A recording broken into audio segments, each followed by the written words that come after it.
Halo, nama saya Putri Nur Aini. Di sini saya akan mereview buku yang berjudul Bicara Itu Ada Seninya, karya Oh Soo-hyang, asal Korea, terbit tahun 2020 versi terjemah.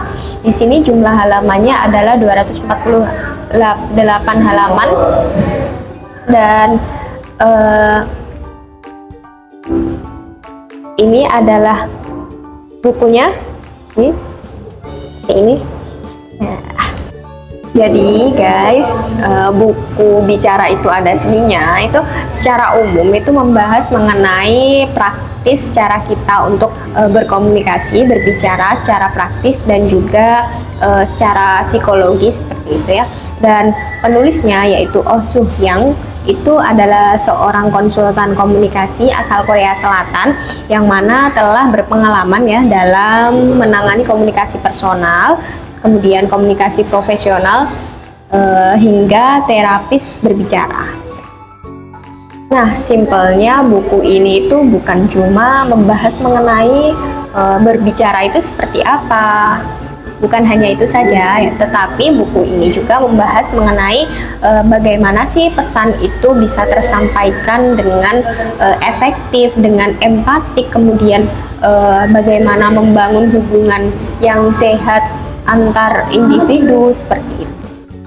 Dari buku ini saya sudah menulis beberapa hal penting yang dibahas. Yang pertama itu adalah ada bagaimana cara menghindari kesalahpahaman dalam percakapan. Yang kedua ada seni menyampaikan pendapat tanpa menyakiti lawan bicara. Yang ketiga ada teknik berbicara agar didengar dan dihargai. Kemudian yang keempat cara mengelola emosi dalam komunikasi, dan yang terakhir yaitu pentingnya mendengarkan secara aktif dan membangun koneksi. Jadi beberapa pembahasan itu dibahas secara eksplisit di buku karya Oh Soo-hyang ini secara jelas dan terperinci, baik cara-caranya, terus kemudian tips-tipsnya, dan juga cerita-cerita di baliknya. Nah, Oh Soo-hyang ini menyajikan beberapa contoh nyata dari kehidupan sehari-harinya, dari pekerjaan, serta bagaimana profesionalnya Oh Soo-hyang tersebut. Di sini ia juga memberikan ilustrasi ringan mengenai apa yang dia bahas, sehingga pembahasannya itu bisa menyentuh dan juga membuat pembaca itu merasakan relate seperti itu. Oh iya ya, seperti ini ya gitu. Jadi situasinya itu dia menceritakannya itu dengan sangat-sangat jelas dan juga terperinci. Di sini ada juga beberapa kelebihan dan juga kekurangan buku yang sedikit saya analisis. Yang pertama adalah kelebihan yang mana ada di struktur bahasanya, yang itu termasuk kepada struktur bahasa yang ringan, kemudian mudah difahami juga. Kemudian dalam hal praktikalnya itu tidak terlalu teoritis karena terdapat beberapa cerita-cerita, jadi tidak melulu kita dihiasi dengan teori-teori yang mungkin menyebalkan bagi sebagian orang seperti itu. Nah, di sini Oh Soo-hyang juga memberikan seperti tips-tips sederhana yang itu berdampak sangat besar bagi kita yang membaca.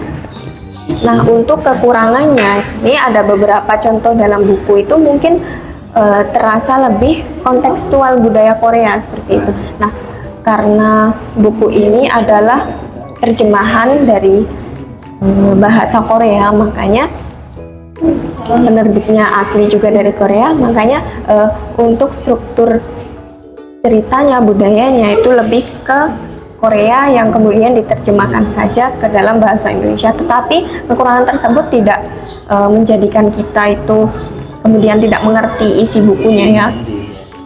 Hanya sedikit ada budaya Koreanya.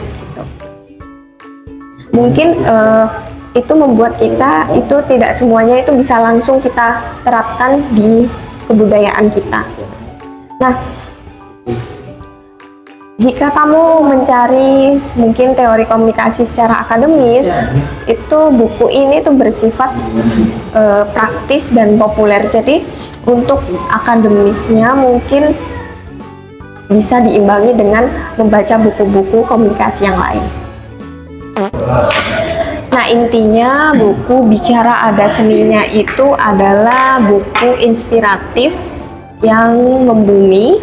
Jadi ia membahas mengenai komunikasi, bukan hanya sekedar kata-kata, bukan hanya sekedar berbicara, namun di situ ada praktiknya, di situ ada tekniknya, di situ ada empatinya, bagaimana si Osuh yang ini menerapkan cara berbicaranya di dalam pekerjaannya dan kehidupannya sehari-hari. Kemudian buku ini cocok dibaca oleh siapapun yang ingin mungkin memperbaiki hubungan, terus kemudian memperkuat jaringan sosial, atau hanya ingin menjadi pembicara yang lebih baik ke depannya.